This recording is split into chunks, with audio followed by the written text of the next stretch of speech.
Here we are, another Saturday before things happen. Before things happen in the Final Cut Pro universe.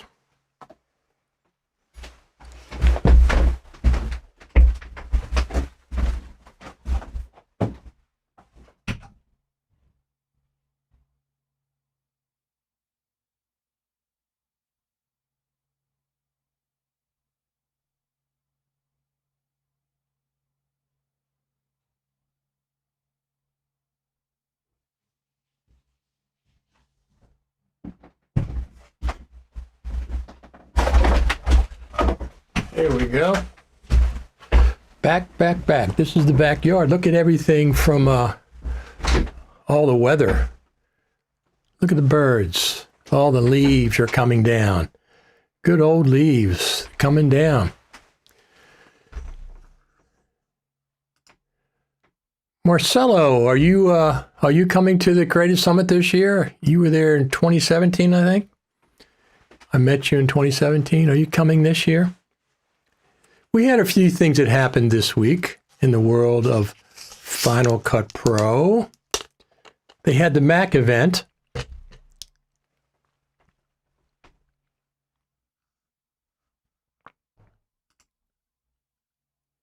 Good morning, everyone. Looks like a big update coming. Yeah, we've been chatting about this over the summer.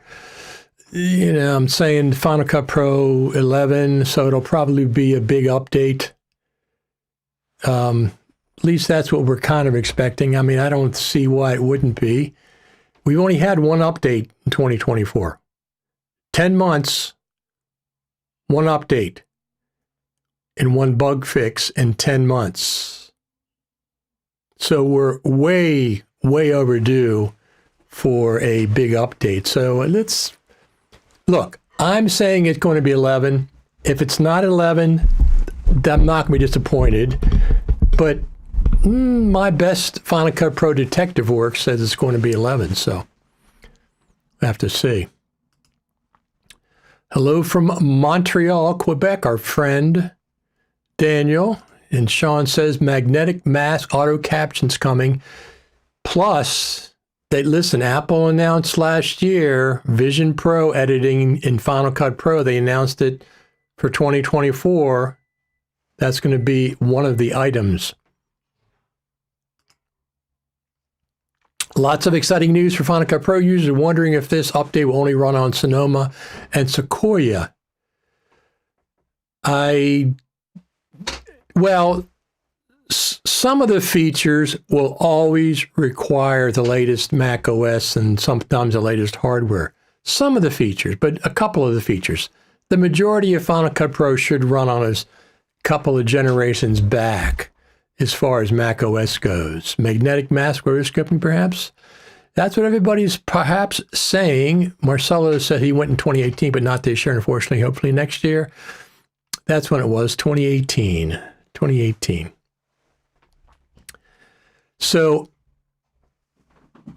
are you excited for the summit? I mean, you're excited for the summit whether you're going or not, just because that's when they're going to update Final Cut Pro. I mean, everybody's pretty confident about that. I'm pretty confident about saying that it'll be Wednesday, November the 13th, when we go to see the Final Cut Pro team at Apple Campus. Listen, the Final Cut Pro Creative Summit is the biggest Final Cut Pro event in the world every year. It's the biggest Final Cut Pro event in the world every year. So I look forward to it. It's my favorite event to go to. My second favorite event is, of course, NAB in Las Vegas.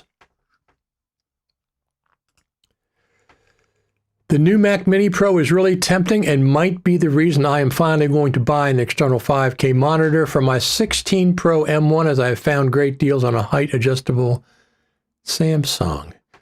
Speaking of that, so we had the Apple event this week, which we knew was coming, and I kept saying a lot of times they'll show a new version of Final Cut Pro. I've been saying that for months. at the Apple event. They did that. They showed a new version of Final Cut Pro. They identified it as an upcoming version of Final Cut Pro in the Mac Mini video. So, but they didn't release it. And they also didn't identify what version number it was. Right? They did not. So initially, let me go over here to the movies. Initially, let me see. Here's what I said previously. I would think they'd do a couple promotional videos. If they do one for the MacBook Pro, they might say, look, this new version of Final Cut Pro, look what we can do with the new version of Final Cut Pro on the new M4 16-inch MacBook Pro. I would be surprised if they released Final Cut Pro at this event versus the Final Cut Pro Creative Summit in 2 weeks and 2 days. That would surprise me. I would expect we're going to get the new version of Final Cut, whatever it is. 11 is what I'm hoping. 11. We would see it on Wednesday. Wednesday, November the 13th is when we go to Apple Park, the spaceship, big circular thing, and we get to talk to the Final Cut Pro team, or they get to talk to us. Exactly. So that's still my opinion. We are going to see the new version of Final Cut Pro a week from this coming Wednesday when we go to Apple Park, because that's when we see the Final Cut Pro team. So that's what I'm sticking with. It could be 11. Logic went from 8 to 11 in 6 months. Final Cut Pro could do the same thing. I don't expect it to be 10.8.2.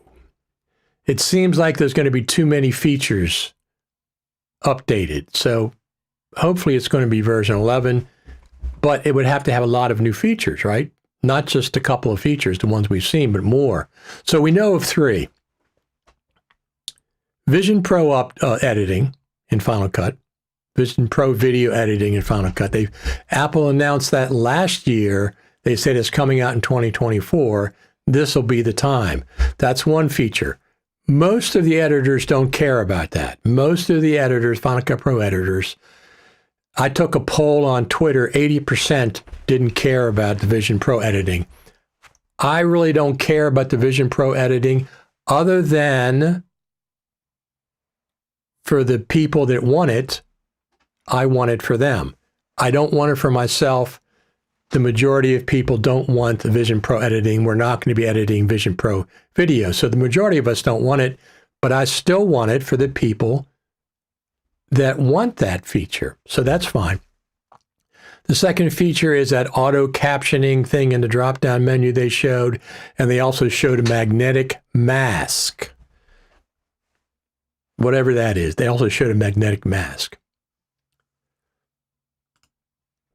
The new MacBook Pro and Mac Mini are available with Thunderbolt 5, but not the iMac. Why? Is there a technical software reason? Was it a sales and marketing decision? I guess it's a different motherboard, different chipset. iMac, especially the 24-inch, is a consumer-specifically device. It's also not available. Thunderbolt 5 is not available on the base-level Mac Mini either. You have to go up to the Pro-level Mac Mini in order to get Thunderbolt 5.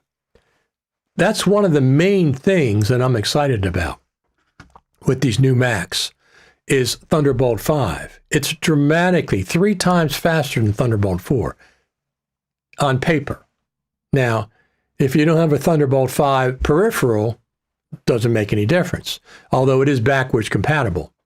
Thunderbolt 5 is backwards compatible, that's for sure. So Thunderbolt 5 is a big, big deal.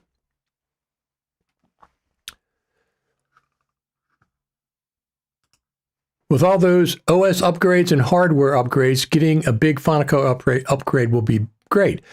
Yes, so 10.7 last year was a good, solid upgrade. It wasn't gigantic, but it had some good, solid features. Of course, for me, the scrolling timeline after all these years of waiting, was the biggest thing for me. I hope the next version of Final Cut Pro will utilize AI features that will give people who upgraded from M1 to an M3 a big speed boost due to the faster AI engine in those compared to the M1 models. I don't know how that works. Thunderbolt 5 is part of the M4 Pro and M4 Max system on a chip. That's what I thought. Different chipsets. So the iMac, the question was, why isn't Thunderbolt 5 on the iMac? The answer is it's not on the chipset they're using for the iMac. It's not on the motherboard. That's why.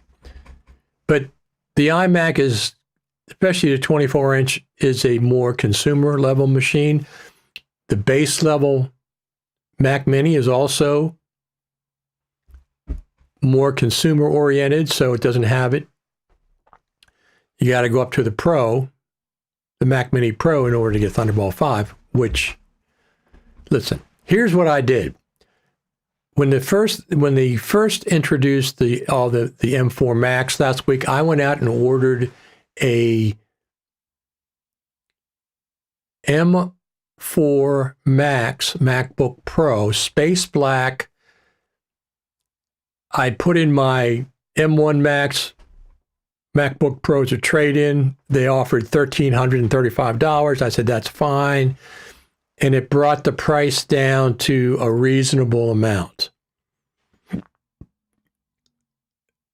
After I did that, I ordered it. After I did that, I thought about it. I don't want to trade in my M1 Max MacBook Pro. So that bothered me that I put it in the trade-in. Yes, I could have canceled it. If I canceled the trade-in of my M1 Max MacBook Pro for the M4 Max MacBook Pro that I spec'd out, it only had 4 terabyte hard drive, but it had 4 terabyte hard drive and 64 gigabytes of RAM, because that's what I've had for years. It's been fine. It was over $6,000 without the trade-in. I said, that's too much. That's too much. What is it going to be that dramatically different from what I'm editing on my M1 Max MacBook Pro? I don't think so. Faster? Sure. But that much difference? No. So I went and canceled my MacBook Pro order. I canceled it. I said, no, it's too much money. I really don't want to trade in M1 Max. I really like this machine. I'm going to keep it. So then I went on and I said, I really want to get an M4 though. So I went on and looked at the M4 Pro, MacBook Pro, Mac Minis, Mac Minis. Here's what I got. I got 2 terabytes of SSD storage, and I'll tell you why in a minute. 64 gigabytes unified memory, that's the highest you can get. Got 3 Thunderbolt 5 ports, etc. Apple M4 Pro chip, 14 core, 20 core, 16 core. I got the highest CPU, GPU, neural engine system, Thunderbolt 5. And I only got the 2 terabyte SSD, and I'll tell you why. The reason is I'm getting one of these. Now, these are the new SSDs, brand new, brand spanking new, Thunderbolt 5. These are true Thunderbolt 5 SSDs. The 4 terabyte model is $600. That's the one I'm going to get. Now, what they claim on their website is these drives are just as fast as the internal SSD on the MacBook Pro and the Mac Mini Pro that have Thunderbolt 5. If you have a Thunderbolt 5 connection, these drives are 6,000 megabytes per second speed. Same speed as the internal SSD. This is $600. Apple wanted $400 or $600 to go from a 2 terabyte SSD to a 4 terabyte. They wanted, was it 2? it was 2 terabyte difference, and they wanted $400 or $600 more. I said, I ain't paying that kind of money for a 2 terabyte difference in price. So I got the 2 terabyte, and I'm going to get one of these 4 terabyte that have the same speed as the internal SSD for $600. You can pre-order them now. Let me just go over here and pull this up, because I was shocked. And of course, the 8 terabyte is way, way more than I was going to get. Here we go. Let me just go over here and look real quick. We'll do this together. Hey, we'll do this together. Here we go. So this is what I did. M4 Pro. M4 Pro, select. And then I did customized. I didn't want to do a trade-in. I got this. This is too big. Here we go. I did this. So I got the highest level. Highest level of memory is $600. That's not too bad. Storage. So to go from, this is already $600 more than the 512. To go from, so I got the 600. I got the 2 terabyte. And then to go from the 2 terabyte to the 4 terabyte, to go from the 2 terabyte to the 4 terabyte, that's 2 terabyte difference. It's $600. To go from 2 terabyte to 4 terabyte was $600. No way am I going to pay that. That's why I said I got the 2 terabyte, and then I'll pay the $600 to get 4 additional terabyte with that SSD. And of course, to go to the ridiculously priced 8 terabytes, $1,800. So there's no way. So I got the 2 terabyte. I got this one, and I'm not going to pay $600 for 2 terabytes, for 2 additional terabytes. No way I was going to do that. So that's why I got the 2 terabyte, and then I'll pay $600 for an additional 4 terabytes. So I'll have a total of 6 terabytes at blazing fast internal SSD speed of 6,000 megabytes per second on the Mac Mini, because this is a desktop. It's not portable. I'm not taking it around with me. And I'll plug it in, the SSD drive, and it'll just stay plugged in. It'll just stay plugged into it. So it's a little desktop unit with an SSD, but I'll have 6 terabyte SSD storage on it instead of just 4 terabytes. Instead of just, the 4 terabyte. So I'll have 2 terabyte more with the setup that I ordered. And we got some comments we got to keep up.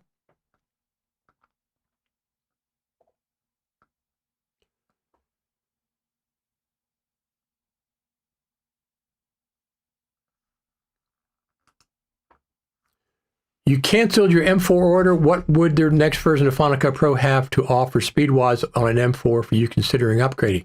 No, I canceled the MacBook Pro, but I got a Mac Mini. I got a Mac Mini M4 Pro. Just the MacBook Pro that I spec'd out without my trade-in, because once I got the trade-in, it brought the price way down. But after I did that, I said, I don't want to sell my M1 Max MacBook Pro. I want to keep it. So I don't want to trade it in. So that's one of the reasons I canceled. When I canceled the trade-in value, it was over $6,000 for the MacBook Pro. Now, that was the M1 Max, 4 terabyte SSD, and 64 gigabytes of RAM. It was over $6,000. No, too much. So I went and got the Mac Mini, and I'm down to less than $3,000. Less than $3,000.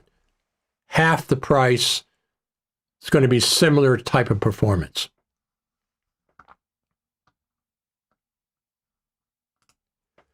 There will probably be a few months of issues with the latest M4 Max. Same for Sequoia software compatibility. It happened every time when new hardware, new OS eats up lots of RAM, blah, blah, blah. So absolutely. Now, the biggest problem I have, I do not expect there to be a problem with Final Cut Pro. Any problem with Final Cut Pro, whatever version it is, if it's version 11, I expect to be in Final Cut Pro and maybe Sequoia. But the biggest issue I'm thinking about I'm going to have is my Apollo Twin X. U-Audio has not endorsed Sequoia yet. They said everything's running on it. They're testing it, but they haven't officially endorsed Sequoia, and that's my audio interface. That's one of my audio interfaces. That's the biggest thing. Ecamm Live, I think, is already running on Sequoia. Some other things, yeah, some plugins, whatever, might not be running.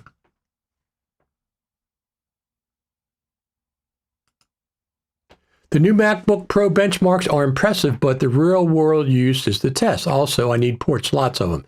Docks don't cut it. I like docks. I don't have any problem with docks. And the other thing is, Eric, we haven't seen any Thunderbolt 5 docks yet. A true Thunderbolt 5 dock, I'm sure, is in the works. That's going to be a world of difference between a Thunderbolt 4. Because Thunderbolt 4 to 5, Thunderbolt 5 is 3 times faster, 3 times the bandwidth of Thunderbolt 4. So if they come out with a true Thunderbolt 5 dock, it's going to make a world of difference as far as docking goes. I have the OWC dock. It's completely fine. I'm running my Ecamm Live camera, my Lumix GH5 on a OWC dock plugged into my MacBook Pro. No issues whatsoever. Now, I can't plug hard drives in at the same time. Anything that requires power, the CamLink 4K won't work.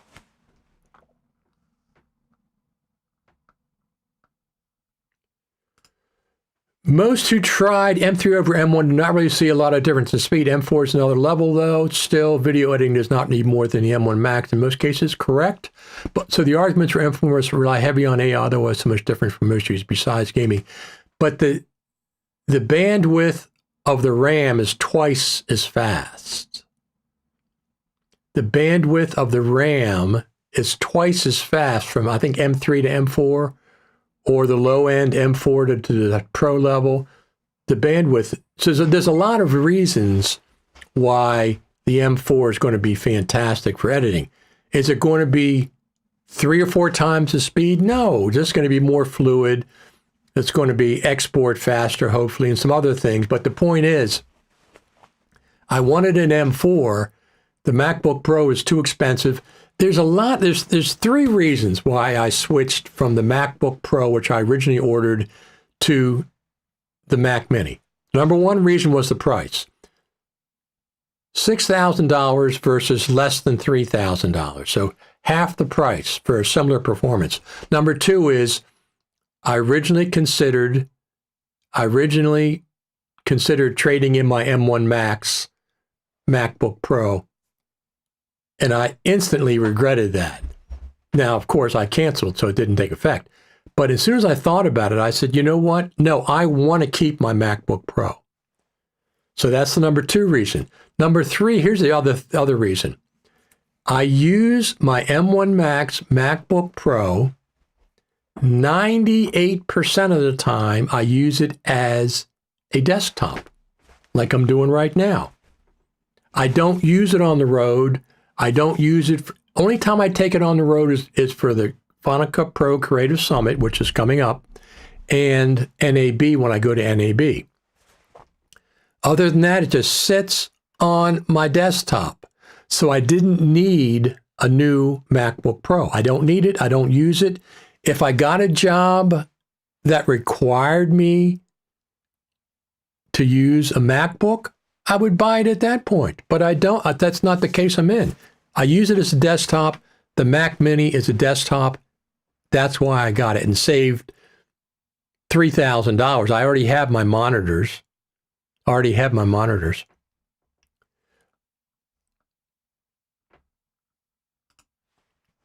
I guess 6,000 speed is only for display. For data, it's lesser, I guess. Remember one saying in the YouTube channel, no, the data is the speed of the transfer. So when I copy a file, it's going to go at 6,000 megabytes per second. It's going to be dramatically faster copying a file from point A to point B if they're both Thunderbolt 5. There's going to, put it this way, the faster speed's not going to be a negative, it's going to be a net positive. I'm not expecting it to be 3 or 4 times better, but I'm expecting it to be a bump up. I don't care about the artificial intelligence. That's not why I'm buying a Mac 4, M4. I just figured this is 3 years old, and I really like this MacBook Pro. I like it a lot. It runs Final Cut smoothly most of the time.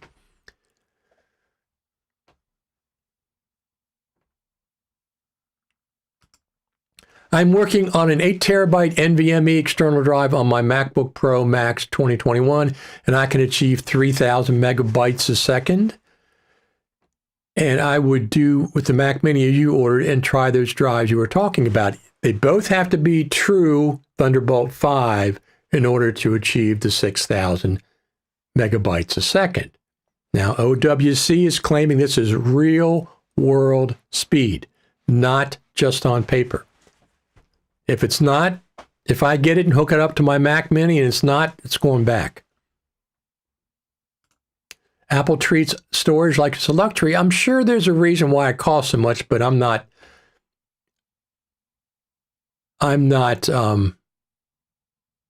it's too much. So from Jen Jager, Apple is looking at buying, no, not looking, they already bought them. There's been a blog on Pixelmator Pro's website that they've been purchased by Apple as long as it goes through. So I love Pixelmator Pro. I've used it for years to do all my graphics for my YouTube stuff. So yes, that's an odd timing. Are they going to do a pro photo level thing? Or are they going to incorporate it into Final Cut, into the existing Photos app? We don't know. I got my version of Pixelmator Pro, and I'm going to keep using it. I've already paid for it. Would you recommend a UPC as a power supply to plug your Mac Mini to secure from power failure? I have a universal power supply, UPS they call them here. I have one because I have an LTO, a Pro LTO drive, LTO 9 drive, and I don't want the power to go out when I'm copying data to one of those tapes. So I have one already, but recommended? Sure. Especially if you're doing anything mission critical. iMac is a consumer machine. It's that simple. Never met a dock I like. I've met multiple docks that I like. I have 3 docks right now that I'm running from this MacBook Pro. The main one is a Thunderbolt 3 or Thunderbolt 4 dock. That's my main dock. From there, I have 2 other older docks. I have a dozen USB-C 3 ports. I don't use them all the time, or I don't use them at all. I also have FireWire 800 in those docks that works. I love my OWC dock. Absolutely. It works fine. Thunderbolt 5 dock is going to be light years better than the Thunderbolt 4 docks, probably. So I'm looking forward to getting a Thunderbolt 5 dock when they come out. Like I said, right now I have a dock, OWC dock. I have it plugged into, let me see, do I have plugged? I had plugged into my monitor, the 34-inch LG monitor, and I have it plugged into my Cam Link, which is going to my GH5 for my camera. It's running fine, smooth, and it's also, the Apollo Twin X is going directly into the MacBook Pro, but my Stream Deck is also plugged into that. It runs fine. Absolutely runs fine. You got to get the right one. and you can't overpower them. You can't run you can't run HDD spinning drives on it when you're doing something else, because the spinning drives take too much power. They draw too much power. Ugreen showed Thunderbolt docks at a trade show. It is, however, not yet ready for purchase. Same with the Thunderbolt drives from Sabrent and OWC. OWC says they're coming out this month. The OWC drive said they're coming out this month. Now, Thunderbolt 5 has been out since a year ago. A year ago, September, I think. So Thunderbolt 5 has been out since then. But the fact that the Mac is the first that I know of PC that has Thunderbolt 5, that's going to be a big push towards developers developing peripherals for it.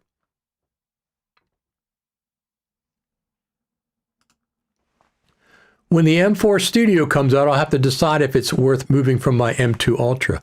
So the M4 Pro and the M4 Max both beat the M4 Ultra in speed tests. And I was a little surprised at that.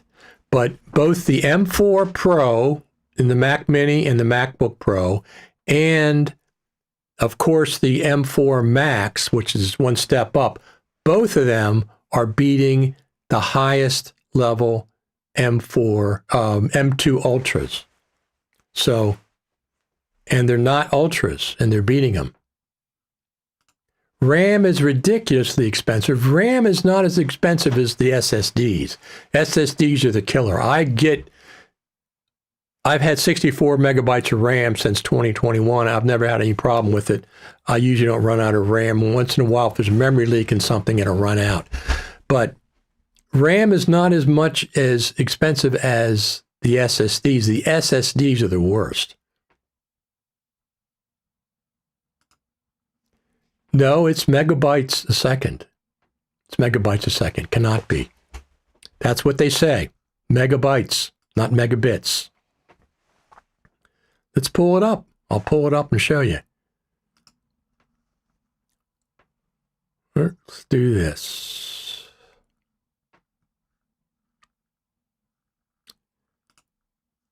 Ba ba ba ba ba ba ba ba ba ba ba ba.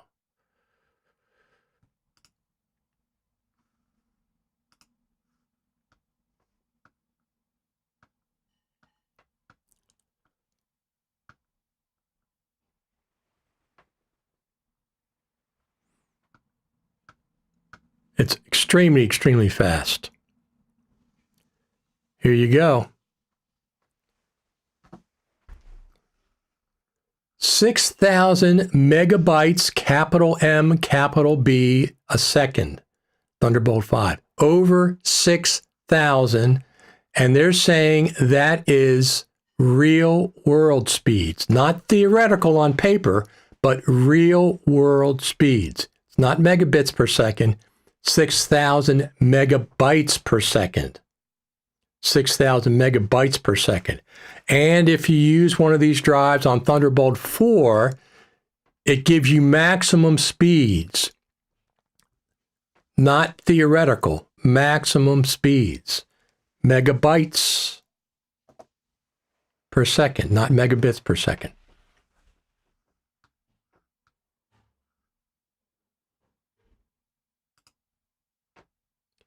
Yeah, the Sabrent drives that are to be released soon runs up to 6,000 on the Thunderbolt 5 capable machines and 3,000. So backwards compatibility, absolutely.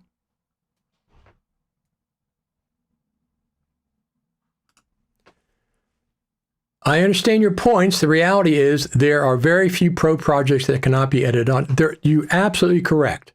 You're absolutely correct. One of the things that listen, I got an Intel Mac Pro when it came out. And did I use it to its full potential? No, I never did, because I wasn't doing anything that required heavy graphics and stuff. I still wanted it, and it's one of the best Macs I've ever owned. It was just fantastic. You can do Final Cut Pro, edit it on. You don't need the Pro level. You can absolutely edit on an iMac, and those iMacs are beautiful. They're absolutely beautiful. I was just excited about Thunderbolt 5. So that's one of the considerations that when I'm buying a new Mac, I wanted that.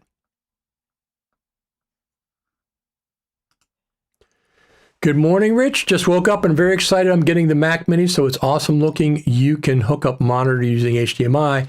So here's what I'm thinking. I have two monitors besides my MacBook Pro. 34-inch LG monitor, which hooks up via Thunderbolt. Thunderbolt 2, I think, or something like that. I have an adapter going from Thunderbolt 3 or 4 to Thunderbolt 2, and it works. Now, hopefully the Mac Mini does the same. And then I have another monitor over here via HDMI. I'm thinking I can keep my MacBook Pro as my third monitor using whatever that display airdrop, whatever, not airdrop, but whatever that is that you can see something. I think I can still use my MacBook Pro as my third display, which is going to be fantastic because I really like the setup. I have one monitor there, I have another monitor over there, and then my MacBook Pro is right below my main monitor, and it fits perfectly. So I can glance down and see things.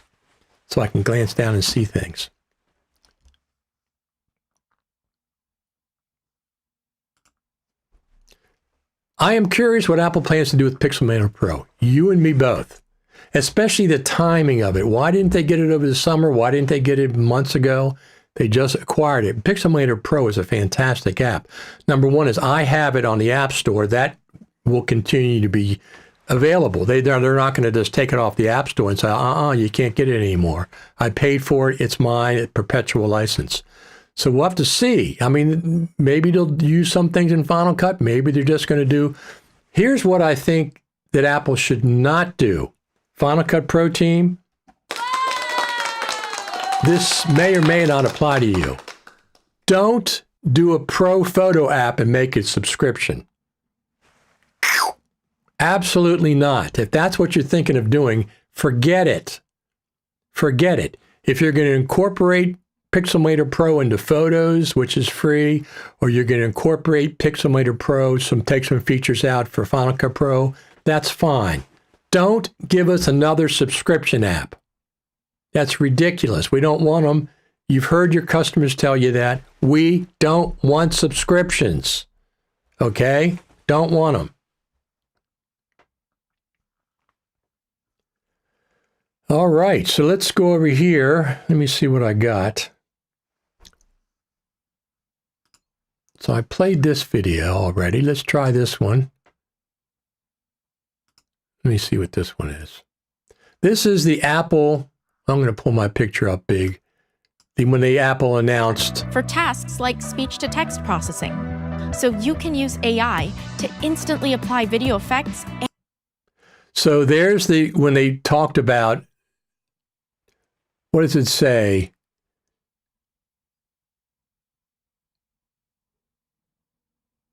Transcribe to captions. That's not available in the current version of Final Cut Pro. And up here it says add magnetic mask. It's grayed out. That's when they showed us the new version of Final Cut. I don't know of anything else that's up there. And then she says it herself. And generate captions for a ton of posts with the upcoming version of Final Cut Pro. The upcoming version of Final Cut Pro. The upcoming version of Final Cut Pro, just as we've been talking about, they pre-announced a new version of Final Cut Pro. They've done this multiple times at Apple events. In 2016, the day before the Creative Summit, the very first one that I went to,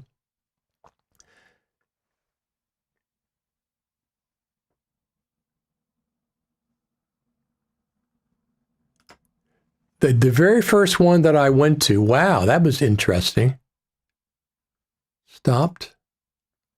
It stopped streaming to X for some odd reason.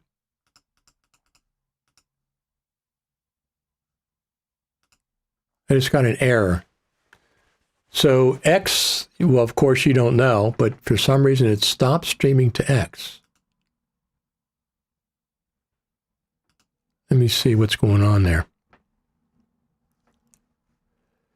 Don't know why. Have no idea why, but it stopped streaming. So I can't do anything about that. If you're on X, you can't hear me, go over to the YouTube channel. Huh. There was an error of some sort, and anyway, on the X platform. I can't do anything about it. I could stop this stream and restart it. I'm not going to do that. So if you're on X, I'll do a little, let me just do this.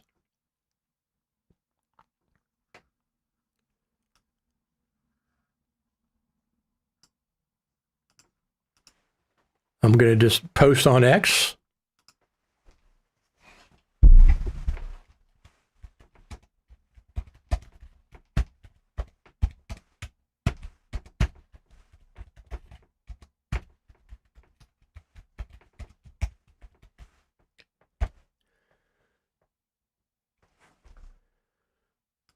Be right with you.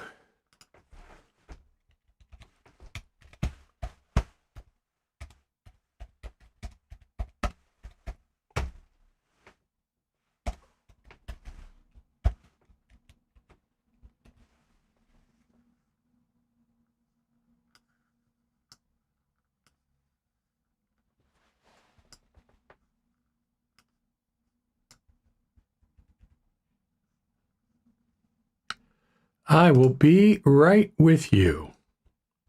Just going to put a note over on X. For some reason, you had a little glitch there of some sort.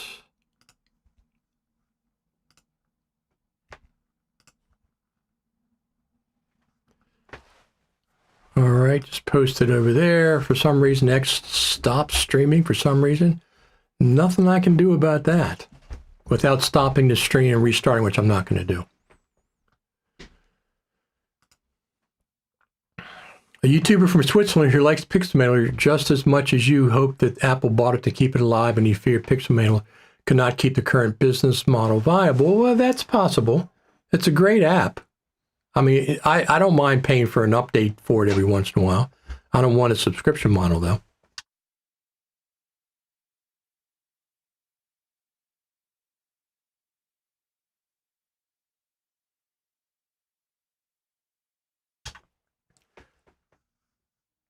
That was unexpected, Pixelmator being bought by Apple. So I'm going to pull my thing up here. If you see below me, these are all the leaves that I have to gather up tomorrow. I'll have 30 Home Depot paper bags worth of leaves for the pickup this week. They pick up 30 bags at a time. And that won't be all of them. And yes, I leave certain areas like the garden over there will keep leaves in it for butterflies and for bugs and stuff. The garden will have leaves. Underneath of these pine trees will have leaves. I have an area out front that has a bunch of pine trees, big 30-foot, 40-foot pine trees. That all has leaves that stay there year round. So there's plenty of places that have leaves. But my main lawn, I don't want the leaves on the main lawn. It kills the grass and stuff. So we're going to get them vacuumed up tomorrow, starting tomorrow. So anyway, I'm excited to get the MacBook. Listen, I'm excited for a couple of things. We got a new version of Final Cut Pro coming out. We got the Final Cut Pro Creative Summit in 10 days. We got the new M4 Max. The people are getting those. That's exciting. It's exciting to me. Absolutely, it's exciting to me. So I think my Mac Mini is coming at the beginning of December, but I'm not in any hurry. I love my M1 Max MacBook Pro. It runs Final Cut Pro fine, and it runs Ecamm Live fine. When I need it twice a year to go stream live, I can carry it with me. So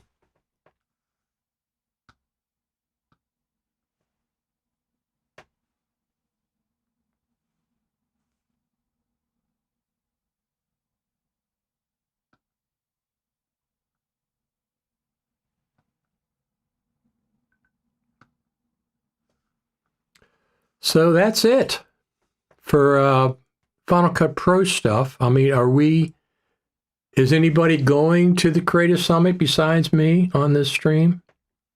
Let me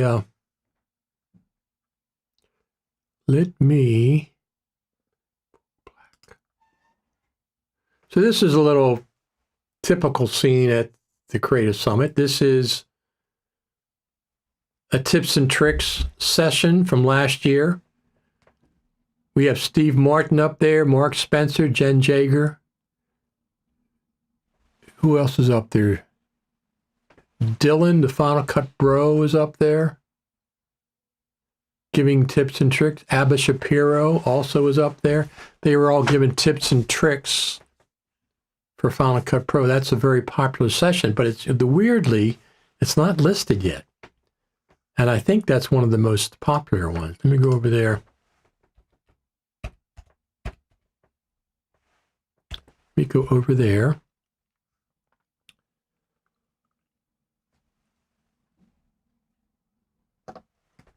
So here's the Creative Summit. Here we got the Creative Summit dates announced, of course, and we are a media sponsor. You got tabletop sponsors, Logitech, I'm not sure what they're doing. And here's Final Cut TV and Coffee, which you're watching right now, and there's Final Cut Pro Radio. Both of those. Let's go to the program. So Apple Day, coffee and registration, welcome in chat. During the chat, they tell you the conditions of going to Apple Day. It's one of the things they do. They tell you that. Apple Day, we go to the Apple Park, which you absolutely like. You can go to the Apple Visitor Center when you're done if you want to. Michael Cioni, Jeff Greenberg, Steve Martin, Nick Haraz, Ian Anderson, Shamir, Jeff Greenberg, Mark Spencer, Jen Jager, Daniel Cohn. I'm not sure who's teaching iPad workflows. Tatiana Lee, Steve Martin. Our friend Bradley Olson will be speaking there. Sam Messman is coming back to speak. He hasn't spoke for a while. Wes Plate. And then we get a dialogue. Oh, I got to get myself out of the way there. Dialogue with Apple. Q&A with the Final Cut Pro team. That's the last session, the same as it was last year. Closes out the session. And then we have Tyler Stallman, shot on iPhone, edited in Final Cut commercial production workflows in the Apple ecosystem. Very, very cool.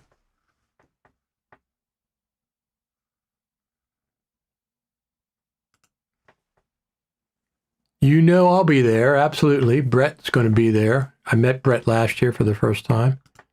I use his plugins, Brett FX, absolutely.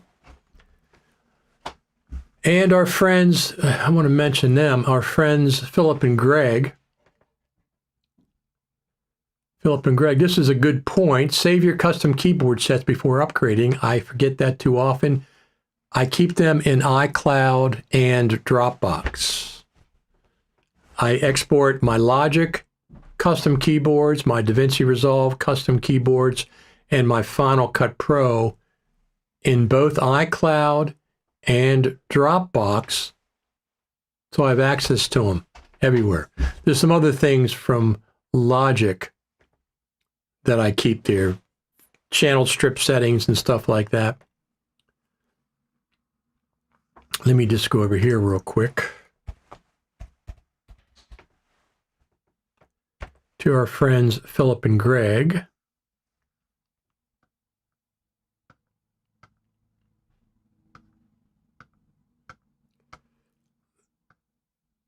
Let me see what I have. They have a new plugin, right? What is it called? I always forget what it's called.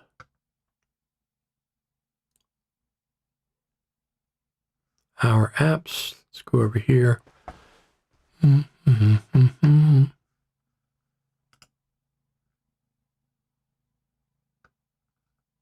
They have a brand new app just came out.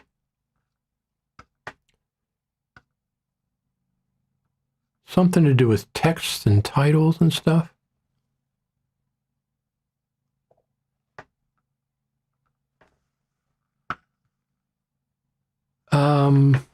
Let me go over here. We could pull off. I'll get it. I'll go to my message from Philip. Here it is. Caption Animator. Let's go over there. Here we go. Here we go. Caption Animator from our friends. Converts Final Cut Pro captions to burns-in titles with style. So this is their brand new one, Caption Animator.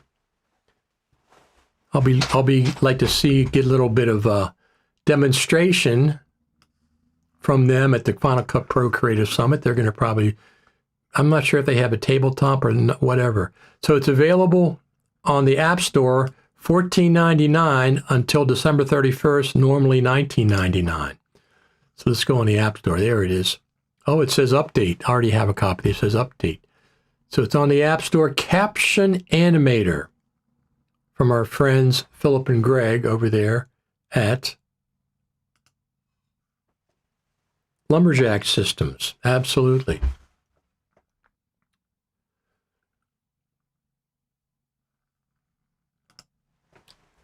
I am to keep using my Mac Studio M1 Max and wait to see Mac Studio M4 Max because I need a maximum ports using USB 4 and Thunderbolt 4 made available on the computer and still need USB hubs. Yes. I have, I have 3 Thunderbolt ports on this one, and I keep the dock plugged into one, which also powers the monitor. I keep one dedicated for my Apollo Twin X, which has to be plugged in directly, and my Pro LTO 9 tape drive. When I use it, I just switch the cables out and plug it in directly.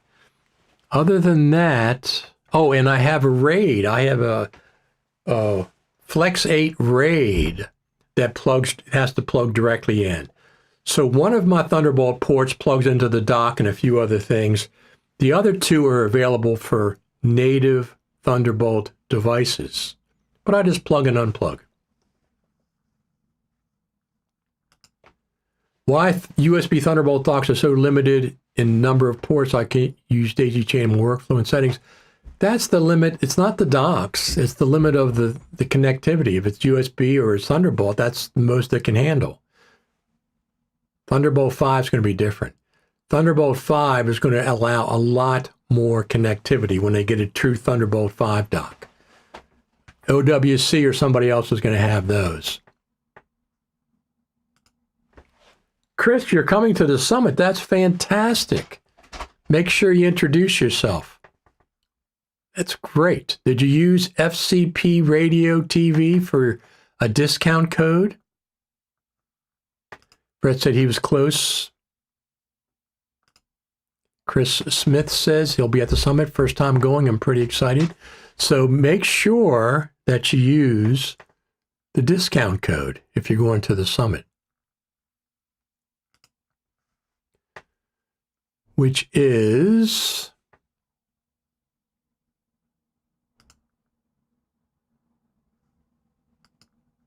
this one. You get $100 off. You can buy me a hamburger. Okay? I'm getting you $100 off. You can buy me a hamburger using FCP Radio TV. It's like $98 or something like that off, or $92 something. So if you use my code, that's fine. Absolutely. Oh, that was nice of you. Very good. I used the alumni code you gave initially and let FMC know I heard it from you. Absolutely fantastic. Absolutely fantastic, Chris. I appreciate that.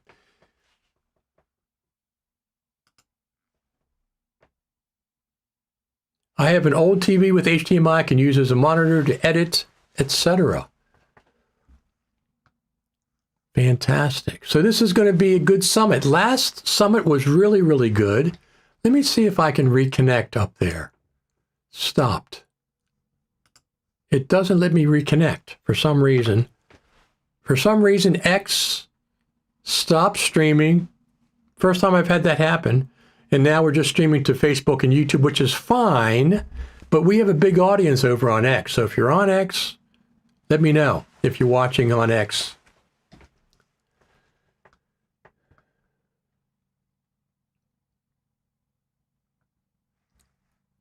Well, here we go. Our friend Jacob said, here's a link to the first Thunderbolt 5 dock, but I can't,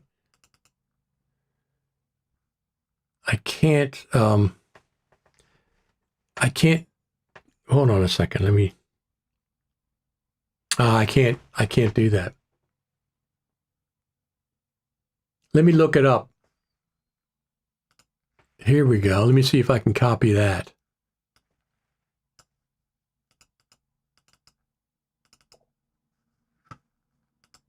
Oh, here we go. Copy, paste. Let's see what that brings up. There you go. Absolutely.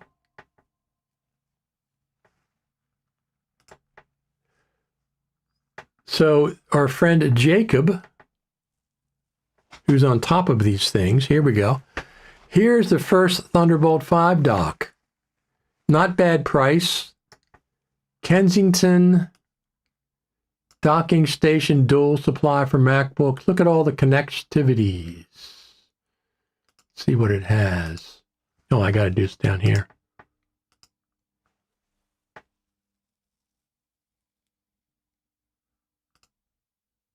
Triple 4K or dual 8K. 11-in-1 design. Let's see what it says. Thunderbolt up to Thunderbolt, USB, combo, SD card.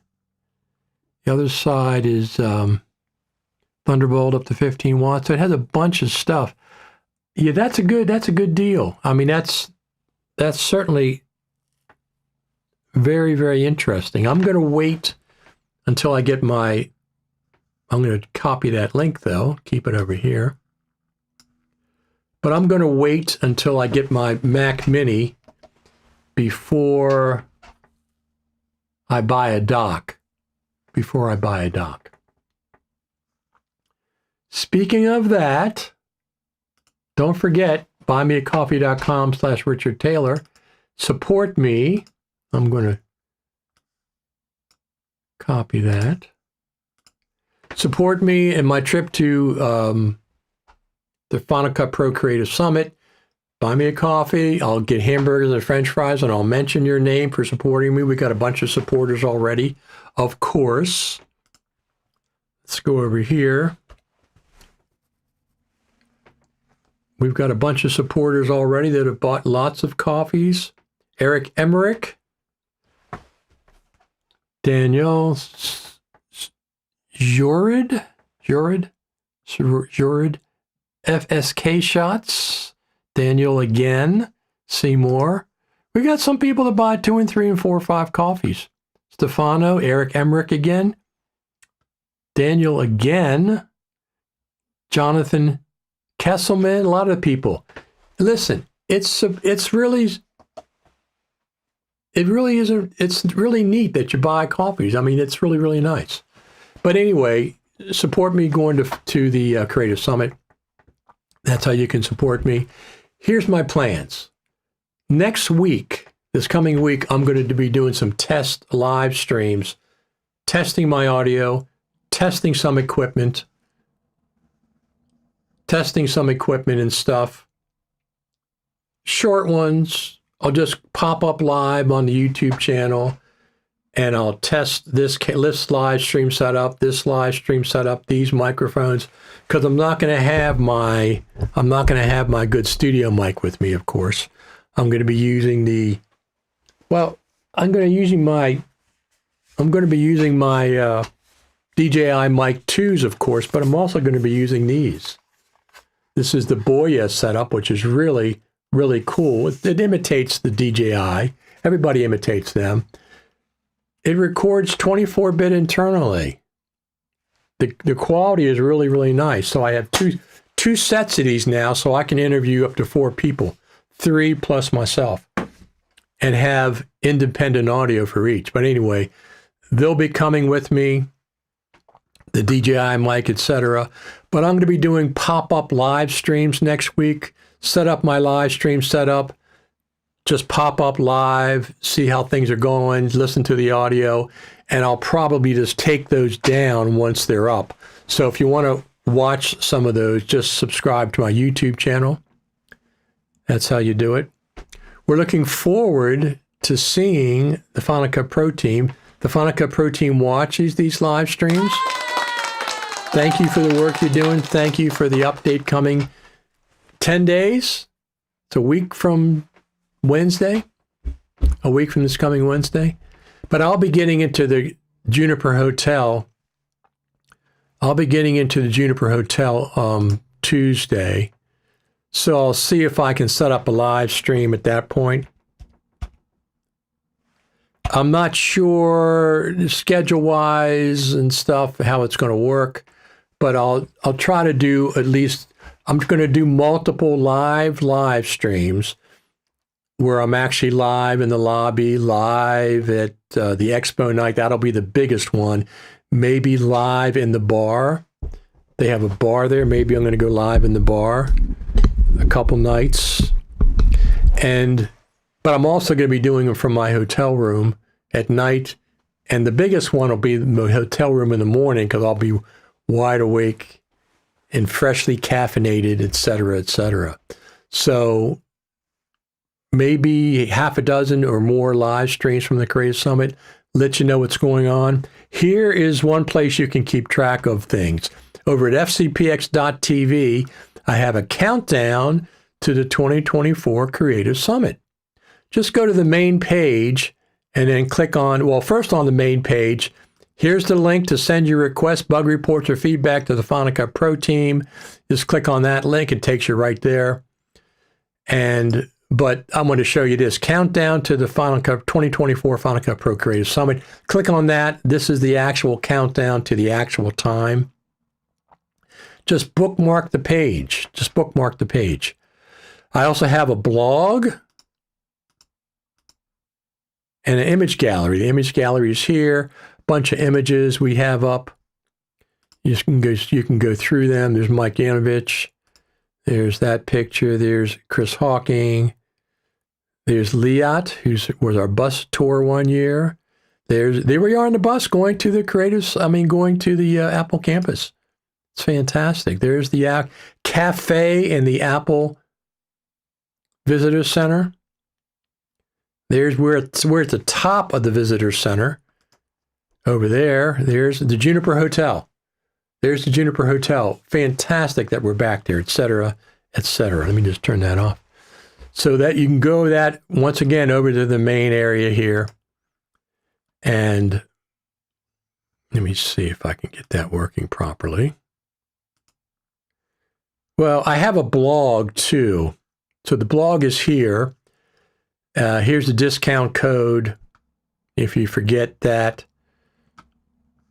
Blog index, Creative Summit crew at Apple Park Visitor Center.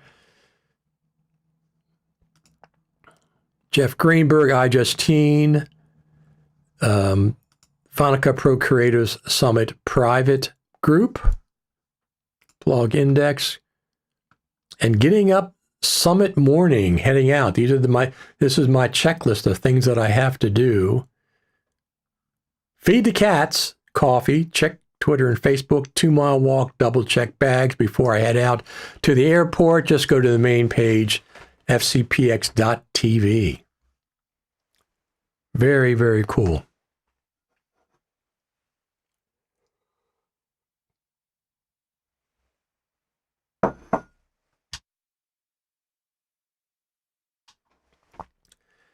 Yep, the leaves are getting bare out there. All right, buymeacoffee.com. Don't forget that. Let me just let me put that over there in the live stream so you can get it.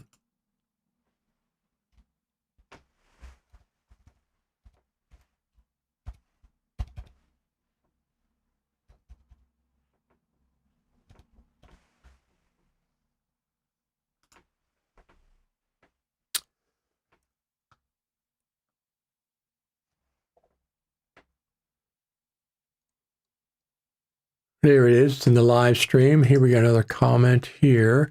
I've been using a Kensington Thunderbolt 4 dock dual since December 2021. It's been very good, by the way, just having confidence in Kensington products. So, yeah, I'm looking forward to these Thunderbolt docks. They've got to be a step up from the 4 docks. I mean, yeah, I've heard of problems. I bought one of the original Thunderbolt 3 or 4 docks. I had to send it back because it wasn't working for something. I forget what it was. My Mac Studio M1 Max got 210 port each, HDMI, RAID, etc. Yeah, like I said, there's a couple of things. There's 3 things that I plug in directly to my Thunderbolt ports. My RAID, my 8-drive RAID 5. It plugs directly in, not through a dock. My Apollo Twin X, which I'm using right now, plugs in directly. The third thing is my Pro LTO 9 tape drive plugs directly in to my MacBook Pro. Now, I don't use the Apollo Twin X and the LTO drive at the same time. So I don't need both of those. I need one or the other. Both cables are just sitting right by the ports. I unplug one, plug the other one in, and I'm good to go. And then the other Thunderbolt port, the third one, it plugs into my dock and my monitors and a bunch of other stuff. And it's worked fine for years. I'm hoping that the new Mac Mini they ordered does the same thing.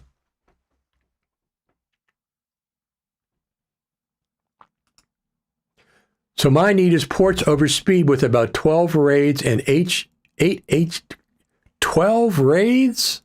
Wow, that's a lot of RAIDs. That is a lot of RAIDs. I have 3 that I run sometimes. I got my main one and 2 other old legacy ones that are still working. Don't know if they'll work on, maybe they'll work on the Mac Mini. I have the original 2016 OWC Thunderbolt 3 dock with FireWire 800 port. I have one of those too. Also have the Thunderbolt 4 hub from OWC to add Thunderbolt ports. Could use more, yes, could use more. Thunderbolt 5, I think, is going to give the ability to add more. I have 1, 2, 3, 4, and then, see, I have ports on the back of my 34-inch LG monitor too. So the 34-inch LG monitor is Thunderbolt 2, I think. Thunderbolt 2, so I have a connection. I have an adapter that goes Thunderbolt, whatever the dock is, 3 or 4, to Thunderbolt 2, and that adapts into the LG monitor. And then the LG monitor has a bunch of ports on the back. It has a Thunderbolt out port that I power the other docks with, the old docks. Has a bunch of USB ports, so I got ports and ports and ports. I don't use them all the time, but they're available. My printer's plugged into one. It all works. I'll be curious what the Mac Mini Pro does. The Mac Mini Pro. All righty, so we got a bunch of people watching over on YouTube for some odd reason. X stopped transmitting. It just stopped, and I can't get it to go back. I don't think I can. I mean, I'd probably mess up. Let me see here. Accounts, stream, test again, destinations. Yeah, it's there. Connected destinations. For some reason, it just stopped the stream. Maybe Elon did something. I don't know. But anyway, it's not streaming to YouTube, so you have to come over here to YouTube. I mean, it's not streaming to X, so you got to come over here to YouTube. Or Facebook, either one. I just got an ad for something. Well, I'm going to skip that. Alrighty, so I'm going to get on out of here and get ready for the rest of my day. And like I said, I'm going to pop back up during the week, next week, to do some test live streaming with my equipment, make sure everything's working, make sure the quality's there. I'll pop up, do a live stream. I might do one today. Maybe I'm going to do one after this. Pop up, do a live stream. I think I'm going to. Since I'm already set up, I'm going to come back on this afternoon, test out my microphones, my wireless mics, test out. I have a special streaming camera that's dedicated for streaming, how I'm going to be doing that, how I'm going to be monitoring.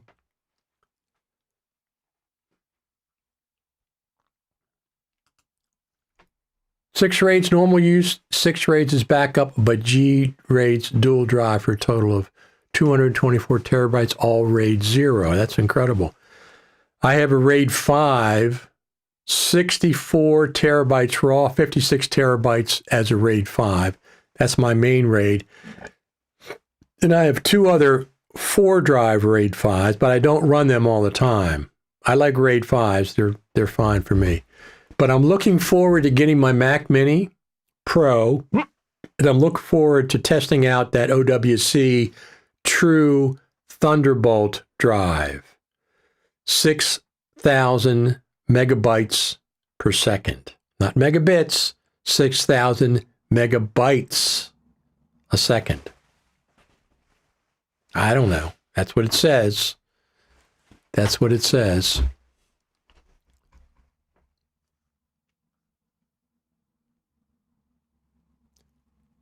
I'll be getting my Mac Mini in about a month, unless Apple changes something. They certainly can change something. Let me just go there and check. I'll check on it, see, make sure it hasn't left.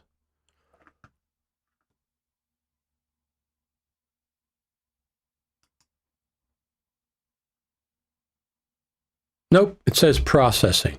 Processing. That's up to 6,000 megabytes a second. OWC says that's real world speed, not up to. They said it's real world speed.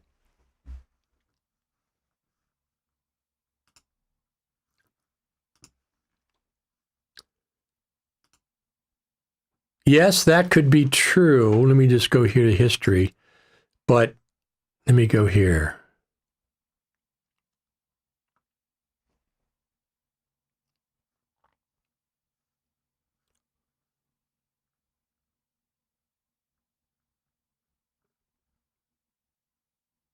Here we go.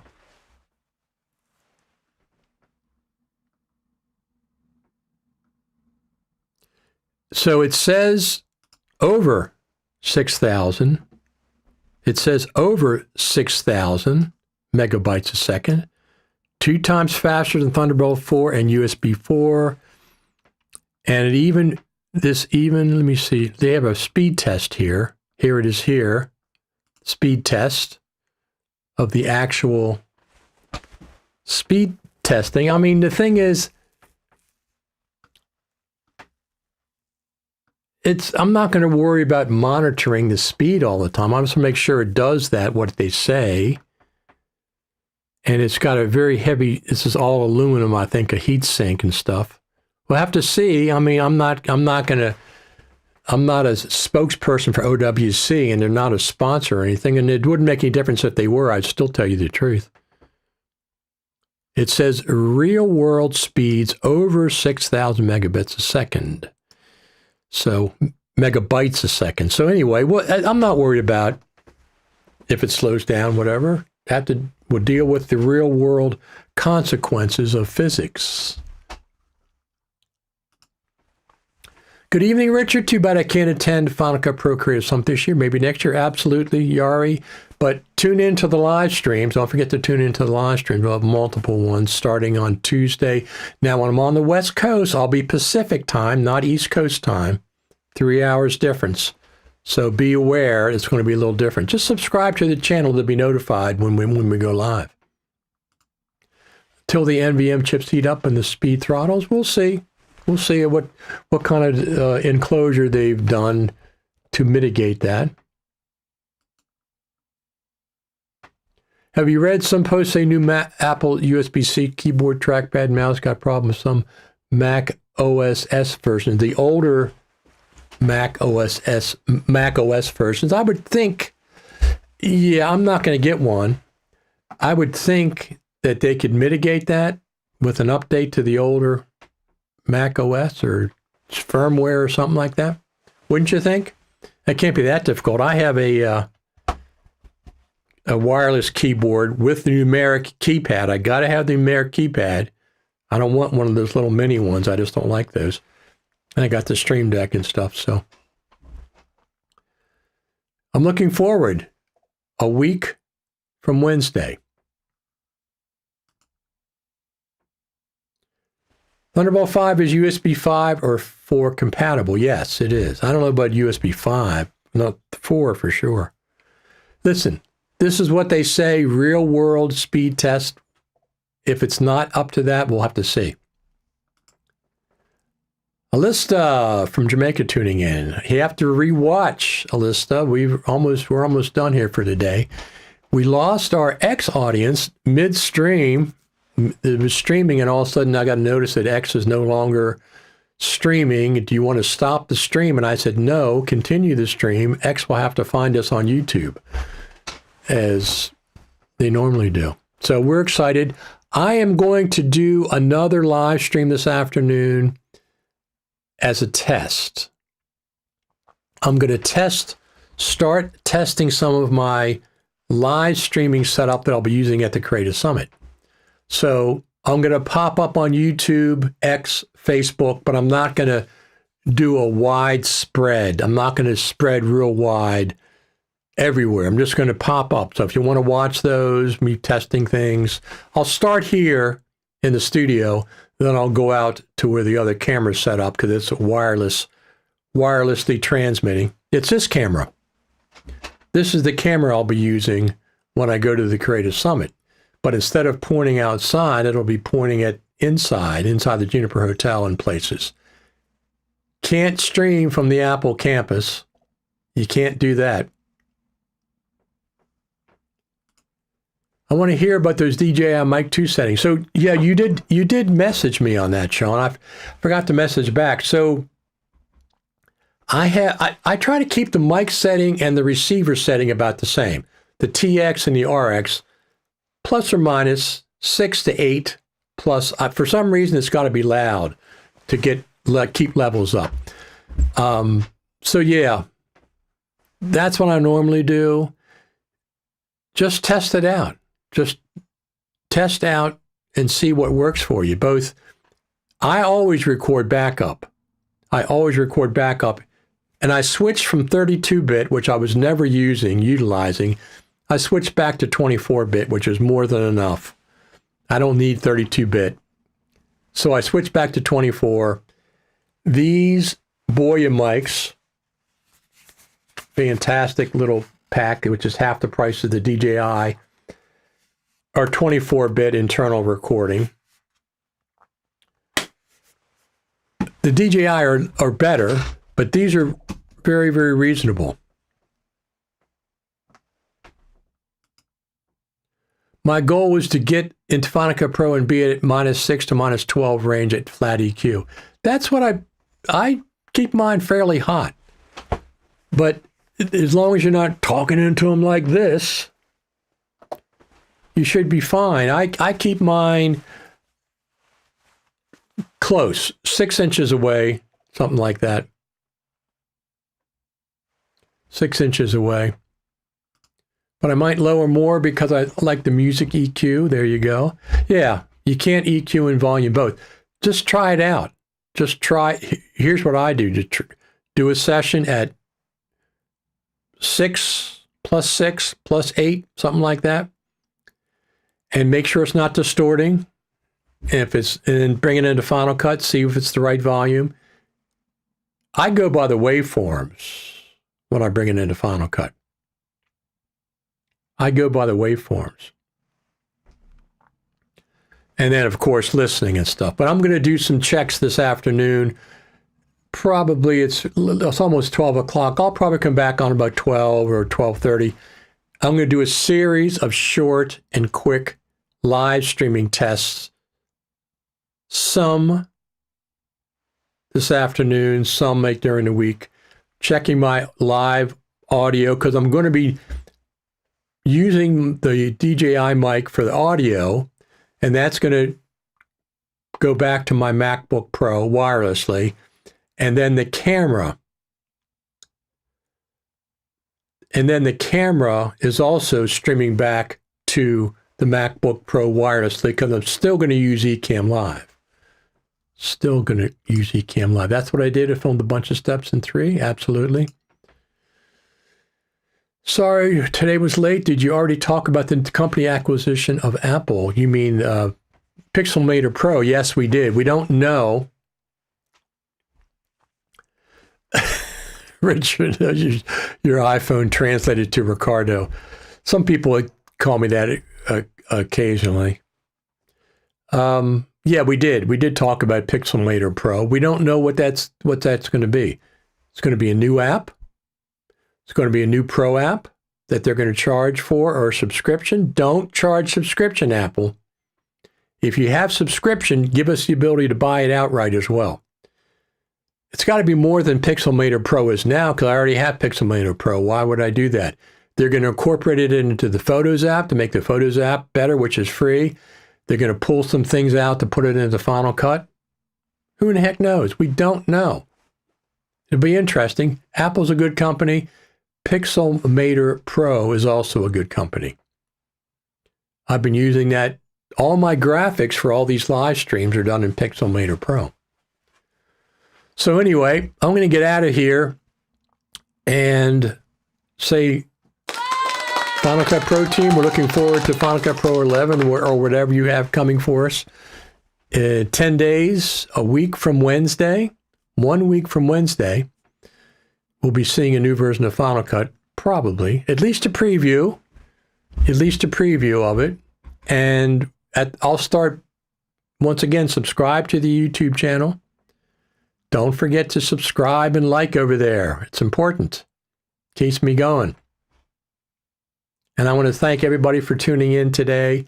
I'm going to be doing a couple of test live streams this afternoon. Short ones, 10 minutes, 15 minutes, that's all. They're not going to stay up, though. I'm going to just do them, check them out for quality and things, because I'll listen to them back, and then I'll delete them.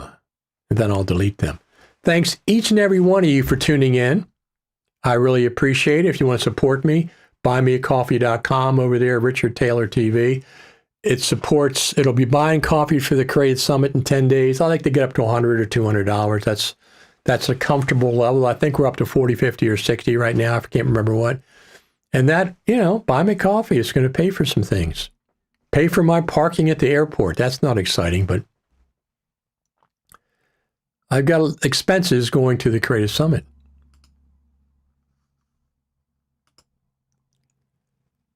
Bye for now. Absolutely. Thanks for stopping by, everyone. And once again, subscribe over there at YouTube, and you can go to our Facebook pages. Just search for FCP TV Radio, Final Cut TV Radio.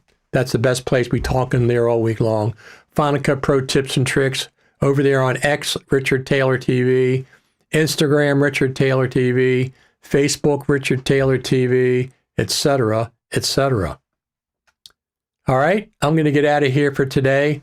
Thanks, everybody, for tuning in. I'm going to come back with a couple of short test live streams starting today.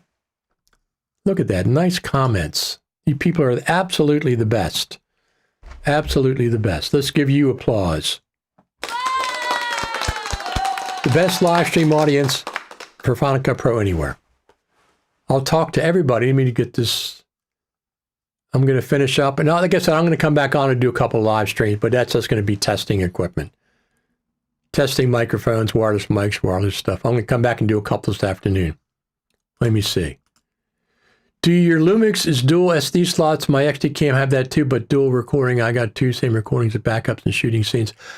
If I'm doing something mission critical, I would do that, but normally no. It just spills over one into the other. I had the dual slots.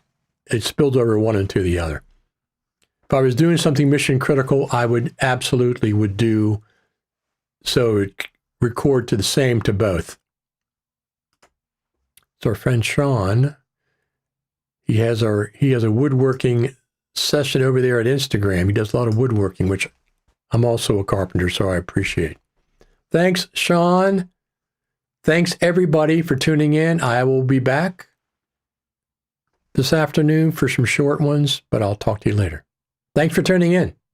Final Cut Pro team, we know you watch as well.